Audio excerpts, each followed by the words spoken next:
participants to share any questions that they have, so that we can have our participants answer those questions.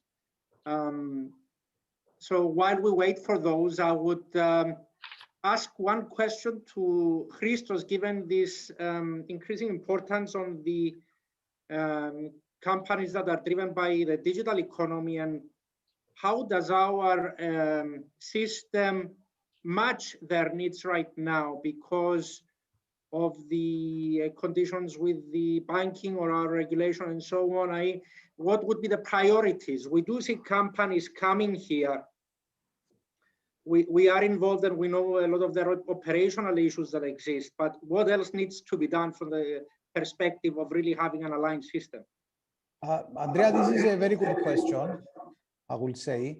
And my view is that because doing business right now, previously, all these companies, they have a key driver, which was tax. Now, what the OECD says, and all the countries around the world, is, okay, you have a tax incentive to move on to another country, but this needs not to be your sole incentive or your only one incentive. So what we need to do here in Cyprus is that we need a holistic reform of our system in order to provide other incentives as well, in order for them to move here. Because if they are only motive to come here in Cyprus just tax, this motive will expire, because the other countries, they will not respect your tax treaties. This is the new era. And if you pay zero tax, nobody will accept you. You need to pay some tax. So what you need to mention, what I need to say here is that the government needs to make a holistic review of how we do business in Cyprus. They need to make simplicity of doing business in order to be able to attract those digital nomads. And we have a lot of systems, like I will say what the US is doing in Silicon Valley, what the Israelis are doing in and attracting all these IPs and all these young generation that they are doing all these digital applications and gaming and so on. We don't need to invent the wheel in Cyprus, but we see the examples there, and this is what we need to do. If we do all this, I will say that our tax system, as it stands today, is not bad.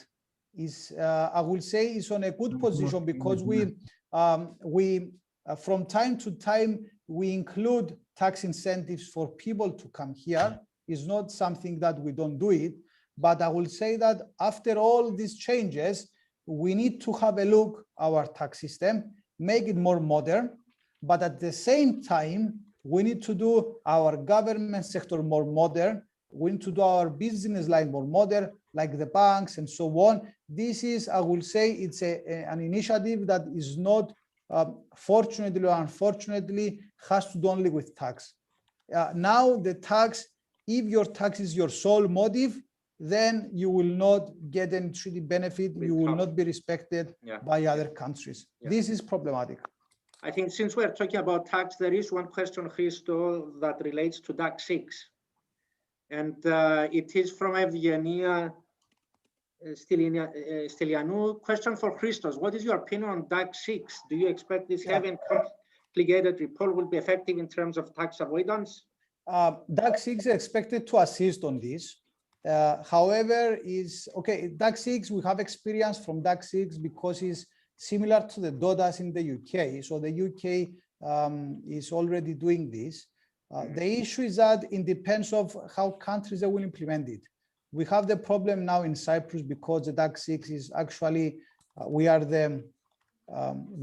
not ratified the DAX 6, and we are the last member state of doing that. And I am embarrassed to saying this, but still this is Cyprus. Someone said that a couple of months before. But I will say that DAX 6 will increase transparency. Transparency is something that the EU and the OECD play a big role on that, and are trying to do that. I will say it will create more tax revenue to the tax advisor, and this will be a burden to the taxpayers in order to report all this. I will say that the DAC 6 is there to prevent tax avoidance rather than penalize it, because the taxpayers now will be reluctant to make those schemes because they will be reported. Now, if this is good or bad, only time will tell, because now this is exchange, whereas in the UK, this was exchange between the tax authorities and the taxpayer. Now this will be exchanged within the EU, so the outcome will be different. This is one, and I'm pretty sure that with the DAC 6, a lot of taxpayers will see that they will claim that their rights are infringed, and we're going to see a lot of tax litigations in this respect. So those are their tax lawyers. I feel that they will have work to do on that. I will say DAC 6, it will give more jobs rather than tax avoidance, I would say. Okay. I don't know if anybody has any comments to share on this question from the other participants. Are there any other questions to the participants?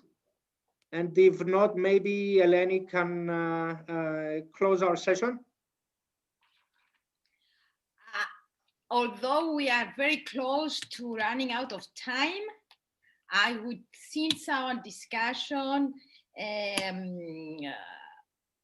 has been about this Article 44 of the agreement, and Professor Bovis had taken the position that there is some room left for Cyprus authorities and business associations and professional bodies to go seek for bilateral agreements within the year, privileged bilateral agreements, before the whole thing is wrapped up and harmonized at the EU level. But our Cyprus speakers did not meet him on this point. I think it's important to give the floor just for 1 or 2 minutes to Chris to expand a bit further on this, from his point of view. Thank you, Eleni. It's an opportunity to do something which is innovative and provocative in terms of understanding how an unprecedented scenario, such as leaving the European Union from a member state point of view, can realize potential benefits from the marketplace, which is the individuals, the service providers. We agree that whatever we have in front of us as the TCA, as the Trade and Cooperation Agreement, is a Spartan skeleton of trade in goods and customs. Of course, nothing is new there because the world is moving towards a zero tariff, custom-free way of doing business, and emphasis is based on non-tariff barrier, which is exactly what they discover now in the UK about how much it would take you to cross the border between Northern Ireland and Ireland, and also the ferry crossing between France, Holland, and the UK. The ability of having non-tariff barriers eliminated, they're having a serious issue understanding how costly, how ineffective, how cumbersome the way is for trade, even if there is allegedly no taxes paid on goods coming in and out of the UK and EU, vice versa. They consume about that. They consume about that concept there, and they left the entire panoply of negotiating propositions for the services. One option is that the European Union will recommend member states not to break ranks and move away from that principle of one-stop shop European Union versus the UK for the service agreement. And they tried to play very hard. 2 days ago, the governor of the Bank of England declared an open war with the European Commission for the passporting right of financial services. And they try more or less to say that having a second seat or a subsidiary in the European capitals for financial services, banks, and insurances, it's more or less not good for doing the passporting services. In other words, they're up in arms in terms of how they're going to continue negotiations with the European Union on the bread and butter of growth in the UK for the last 40 years, which is financial services. On our topic today, which is amongst other things, of course, it's professional qualifications and service professions recognized to perform in different member states, Article 44 gives an opportunity. It's not the only opportunity. It gives one opportunity for bilateralism. Is that important? In my view, it is the most important aspect you have. You have half a door open. Before it closes, before somebody else from the European Union Commission's point of view comes and closes the door and says bilateralism is moved away in favor of plurilateralism. That means the Commission decides on behalf of member states for mutual recognition for standards, minimum or maximum standards, or acceptance criteria for recognizing the previous experience for an auditor to perform audits, and put public liability questions on the table. That's an opportunity for individual member states doing exactly that point of at least creating the rapport and the cooperation to make sure that they won't get any surprises for accountants, auditors, any other profession that recognizes itself for performance of, for example, engineering services, civil engineer, mechanical engineer, that requires some sort of accreditation. Remember, I finished my short speech about that divine intervention on the part of the European Union, about accreditations, and about these sort of recognitions of performance. Look at what we do in the educational sector. We provide degrees, we provide credits. What's credit? Credit is a recognized ability to perform certain capacity. You have a 5-module credit, 10-year module, 10 credit module for postgraduate, undergraduates.